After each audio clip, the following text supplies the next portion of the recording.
Hello friends, आज के इस वीडियो में हम बात करने वाले हैं सुप्रीम कोर्ट ऑफ इंडिया की तरफ से बहुत ही अच्छी वैकेंसी निकाली गई है जूनियर कोर्ट असिस्टेंट के लिए। तो इसके लिए आप कैसे अप्लाई कर सकते हैं, मैं आपको स्टेप बाय स्टेप प्रोसीजर बताने वाला हूं। तो अगर आपके पास कोई भी बैचलर डिग्री है किसी भी रिकॉग्नाइज्ड यूनिवर्सिटी से, साथ ही साथ आपके पास अगर कंप्यूटर की नॉलेज है और मिनिमम 35 वर्ड पर मिनट टाइपिंग स्किल के साथ, तो आप इस पोस्ट के लिए अप्लाई कर सकते हैं। बाकी क्या क्या एज रिक्वायरमेंट है, क्या क्या सिलेबस रहेगा, बाकी सारी डिटेल्स आप इनके एडवर्टाइजमेंट में चेक कर सकते हैं। अगर आप एलिजिबल है तो इस पोस्ट के लिए कैसे अप्लाई करना है, चलिए मैं आपको स्टेप बाय स्टेप गाइड करता हूँ। सबसे पहले आपको इनके ऑफिशियल वेबसाइट पर आना पड़ेगा, जिसका डायरेक्ट लिंक आपको वीडियो के डिस्क्रिप्शन में भी मिल जाएगा। उसके बाद यहाँ पर थोड़ा नीचे आकर आपको रिक्रूटमेंट का ऑप्शन मिल जाएगा, इस पर क्लिक करना है। इस पे जाने के बाद यहाँ पर सबसे पहला ही ऑप्शन आपको दिख रहा है जूनियर कोर्ट असिस्टेंट के लिए। साथ ही साथ आप यहाँ से इनका एडवर्टाइजमेंट भी डाउनलोड कर कर चेक कर सकते हैं। तो अप्लाई करने के लिए आपको सबसे पहले इस पर क्लिक करना है। उसके बाद यहाँ से आपको न्यू रजिस्ट्रेशन पर क्लिक करना है। उसके बाद यहाँ से आप एक बार फिर से सारी डिटेल्स चेक कर सकते हैं, क्या क्या रिक्वायरमेंट होगी आपकी। जैसे यहाँ पे फी डिटेल बताया जा रहा है कि अगर आप जनरल या ओबीसी से तो आपको 500 लगेगा, बाकी कैटेगरी वालों के लिए 250। बाकी यहाँ पे फ़ोटो की साइज़ क्या क्या रहनी चाहिए वो सारी डिटेल्स यहाँ पे मेंशन है। तो ये सारा डिटेल्स आप पढ़ लेने के बाद यहाँ से इस चेक बॉक्स पे क्लिक कर कर क्लिक हेयर टू प्रोसीड पे क्लिक करेंगे। उसके बाद रजिस्ट्रेशन कंप्लीट करने के लिए आपको ये सारी डिटेल्स फिलअप करनी होगी। तो सबसे पहले यहाँ पर आप अपना नेम एंटर कर देंगे। उसके बाद यहाँ पर अपना फादर्स नेम एंटर कर देंगे और यहाँ पर अपना मदर्स नेम एंटर कर देंगे। उसके बाद यहाँ से आप अपना डेट ऑफ बर्थ सेलेक्ट कर लेंगे। डेट ऑफ बर्थ सेलेक्ट कर लेने के बाद यहाँ पर आपको अपना जेंडर बताना है। और उसके बाद यहाँ पर आपसे आइडेंटिटी टाइप पूछा जा रहा है, तो अगर इनमें से आपके पास कोई भी आईडी प्रूफ है तो सिलेक्ट कर लेंगे। मान लीजिए यहाँ पे आप आधार कार्ड देना चाहते हैं तो आधार कार्ड का ऑप्शन नहीं है, तो एनी अदर पर क्लिक करेंगे। उसके बाद यहाँ पर आप अपना आधार नंबर एंटर कर देंगे। उसके बाद नीचे आपको अपना कॉन्टैक्ट डिटेल्स फिल करना है। तो सबसे पहले यहाँ पर आप अपना एड्रेस एंटर कर देंगे। उसके बाद यहाँ से कंट्री इंडिया सेलेक्ट कर लेंगे। उसके बाद यहाँ से आप अपना स्टेट सेलेक्ट कर लेंगे। जैसे ही आप स्टेट सेलेक्ट करेंगे उसके हिसाब से यहाँ पे सारी डिस्ट्रिक्ट शो हो जाएगी, तो वहाँ से डिस्ट्रिक्ट सेलेक्ट कर लेंगे। उसके बाद यहाँ पर आपको अपना पिन कोड डाल देना है। तो सारा एड्रेस फिलअप हो जाने के बाद यहाँ पर आपको एक वैलिड ईमेल आईडी डालना है। यहाँ पर फिर से ईमेल आईडी डालकर कंफर्म कर देना है। उसके बाद यहाँ पर एक वैलिड मोबाइल नंबर डालना है और फिर से मोबाइल नंबर डालकर कंफर्म कर देना है। ईमेल आईडी और मोबाइल नंबर आप ठीक से चेक कर कर डालें, क्योंकि बाद में उस पर ओटीपी सेंड किया जाएगा। आप चाहे तो एक अल्टरनेट मोबाइल नंबर भी डाल सकते हैं या इसे ब्लैंक भी छोड़ सकते हैं। और ऊपर आपने जो एड्रेस डाला है, अगर वो आपका परमानेंट एड्रेस है तो यहाँ पर इस चेक बॉक्स को क्लिक कर देंगे, और अगर डिफरेंट है तो आप फिर से यहाँ पे अपना परमानेंट एड्रेस फिलअप कर देंगे। उसके बाद आपको एक पासवर्ड रखना है। पासवर्ड का लेंथ आपको स्टार्टिंग में भी बताया गया था और यहाँ पे भी बताया जा रहा है कि 8 से 13 कैरेक्टर का होना चाहिए, और उसमें कम से कम एक अपर केस लेटर, कम से कम एक लोअर केस, कम से कम एक न्यूमेरिक वैल्यू और कम से कम एक स्पेशल कैरेक्टर होना चाहिए। तो इन सब का कॉम्बिनेशन के साथ अपना एक पासवर्ड क्रिएट कर लेंगे और फिर से उस पासवर्ड को यहाँ पर कंफर्म कर देंगे। यहाँ से आप कोई भी सिक्योरिटी क्वेश्चन सेलेक्ट कर सकते हैं और उसके अकॉर्डिंग यहाँ पर उसका आंसर एंटर कर देंगे। उसके बाद ये सिक्योरिटी पिन यहाँ पर एंटर करेंगे। तो सारा डिटेल्स फिलअप हो जाने के बाद यहाँ पर सबमिट पर क्लिक कर देंगे।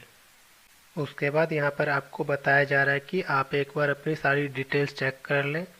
अगर कुछ एडिट करना चाहते हैं तो एडिट कर लें। उसके बाद सबमिट एंड सेंड ओटीपी पर क्लिक करेंगे। तो यहाँ से क्लोज करने के बाद आप ऊपर अपनी सारी डिटेल्स चेक कर लेंगे। अगर सारी डिटेल्स सही है उसके बाद इन सब चेक बॉक्स को टिक कर देंगे।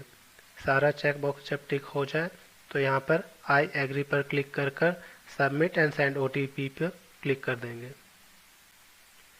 उसके बाद आपके मोबाइल नंबर पर एक OTP सेंड किया जाएगा। वो OTP यहाँ पर एंटर कर कर सबमिट रजिस्ट्रेशन फॉर्म पर क्लिक करेंगे।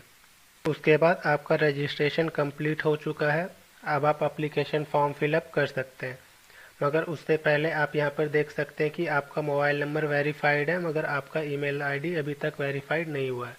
तो सबसे पहले ईमेल वेरीफाइड कर लेते हैं। तो यहाँ पर वेरीफाई ईमेल पर क्लिक करेंगे और यहाँ पर ये वाला सिक्योरिटी पिन एंटर करेंगे। उसके बाद सबमिट पर क्लिक करेंगे। उसके बाद आपके ईमेल आईडी पर एक OTP सेंड किया गया, वो OTP यहाँ पर एंटर करेंगे। OTP एंटर करने के बाद वेरीफाई पर क्लिक कर देंगे। अब आप देख सकते हैं कि आपका ईमेल आईडी भी वेरीफाई हो चुका है। तो click here to go home पर क्लिक करेंगे। अब आप देखिए यहाँ पर मोबाइल नंबर और ईमेल आईडी दोनों वेरीफाइड हो चुके हैं। तो अब हम एप्लीकेशन फॉर्म फिलअप करना स्टार्ट करेंगे। तो यहाँ पर कंप्लीट एप्लीकेशन फॉर्म पर क्लिक करेंगे। उसके बाद आप देख सकते हैं कि यहाँ पे आपकी कुछ डिटेल्स पहले से ही फिलअप है, जो आपने रजिस्ट्रेशन के टाइम एंटर की थी। बाकी डिटेल्स हमें यहाँ पर एंटर करनी होगी। तो सबसे पहले यहाँ पर पूछा जा रहा है कि आप इंडिया के सिटीज़न हैं, तो यहाँ पर आप येस और नो सिलेक्ट कर सकते हैं। उसके बाद अपने अकॉर्डिंग यहाँ से कैटेगरी सिलेक्ट कर लेंगे, आप किस कैटेगरी से बिलोंग करते हैं। उसके बाद यहाँ से पूछा जा रहा है क्या फिजिकली हैंडीकैप है, तो ये भी आप अपने अकॉर्डिंग येस और नो सिलेक्ट कर सकते हैं। अगर आप फिजिकली हैंडीकैप है तो टाइप ऑफ डिसेबिलिटी वगैरह यहाँ से सिलेक्ट कर सकते हैं। उसके बाद यहाँ पर आपको पूछा जा रहा है क्या आप डायबिटिक है, तो अगर है तो यहाँ पे आपको बताया जा रहा है कि आप अपने साथ क्या क्या कैरी कर सकते हैं। अगर नहीं है तो नो पे क्लिक रहने देंगे। उसके बाद यहाँ पर पूछा जा रहा है क्या आप फ्रीडम फाइटर के डिपेंडेंट हैं, तो ये भी आप अपने अकॉर्डिंग सेलेक्ट कर सकते हैं। उसके बाद यहाँ पर आपको बताना है क्या आप एक्स सर्विस मैन है, तो अगर है तो यहाँ पर आपको फिर इनरोलमेंट डेट, डिस्चार्ज डेट, बाकी डिटेल्स फिलअप करनी पड़ेगी। अगर नहीं है तो नो पे क्लिक रहने देंगे। उसके बाद ये सिक्योरिटी पिन यहाँ पर एंटर करेंगे। उसके बाद सेव एंड नेक्स्ट पर क्लिक कर देंगे। उसके बाद आपसे पूछा जा रहा है क्या आपके पास आधार नंबर है, तो अपने अकॉर्डिंग यहाँ से येस और नो सिलेक्ट कर लेंगे। उसके बाद सबमिट पर क्लिक करेंगे। उसके बाद अगर आपके पास आधार नंबर है तो इन तीनों में से कोई एक ऑप्शन आपको सिलेक्ट करना होगा। जैसे पहला ऑप्शन है कि आप अपना आधार डिटेल शेयर करना चाहते हैं, और दूसरा है कि आपके आधार कार्ड पे जो इन्फॉर्मेशन है और जो आप अपनी एप्लीकेशन में दे रहे हैं वो डिफरेंट है, तो ये ऑप्शन सेलेक्ट करेंगे। और अगर आप अपना आधार नंबर शेयर नहीं करना चाहते हैं तो थर्ड वाला ऑप्शन सेलेक्ट करेंगे। अगर आपके पास आधार नंबर है और आप शेयर करना चाहते हैं तो यहाँ पे इस पर क्लिक करेंगे। उसके बाद यहाँ पर अपना आधार नंबर एंटर कर देंगे। आधार नंबर एंटर करने के बाद यहाँ पर इस चेक बॉक्स को क्लिक करेंगे। उसके बाद ये वाला सिक्योरिटी पिन यहाँ पर एंटर करेंगे। सिक्योरिटी पिन एंटर करने के बाद सबमिट एंड नेक्स्ट पर क्लिक कर देंगे। उसके बाद आप किस पोस्ट के लिए अप्लाई कर रहे हैं वो पोस्ट नेम यहाँ पे शो हो रहा है। उसके बाद यहाँ पे आप अपना मीडियम सेलेक्ट कर लेंगे एग्ज़ाम का, तो इंग्लिश ही है, यहाँ पे इंग्लिश ही सिलेक्ट करना होगा। उसके बाद यहाँ पर आपसे पूछा जा रहा है कि आपके पास कंप्यूटर की नॉलेज है, तो यहाँ पर अपने अकॉर्डिंग सेलेक्ट कर लेंगे। उसके बाद यहाँ पे पूछा जा रहा है आपकी टाइपिंग स्पीड मिनिमम 35 वर्ड पर मिनट है या नहीं, तो ये भी आप अपने अकॉर्डिंग यहाँ से सिलेक्ट कर लेंगे। उसके बाद ये वाला सिक्योरिटी पिन यहाँ पर एंटर कर कर सेव एंड नेक्स्ट पर क्लिक करेंगे। उसके बाद आपको यहाँ पर क्वालिफिकेशन डिटेल्स फिलअप करनी है। तो सबसे पहले पास स्टेटस में एक ही ऑप्शन है पास्ट का, अपेयरिंग का ऑप्शन यहाँ पे नहीं है, तो पास सिलेक्ट कर लेंगे। उसके बाद यहाँ से पासिंग ईयर सिलेक्ट कर लेंगे। पासिंग ईयर सिलेक्ट करने के बाद यहाँ से डिग्री नेम सिलेक्ट कर लेंगे, और अगर आपकी यहाँ पे डिग्री मेंशन नहीं है तो यहाँ पे एनी अदर बैचलर डिग्री पर क्लिक करेंगे। उसके बाद आप मैनुअली यहाँ पर अपनी डिग्री नेम एंटर कर पाएंगे।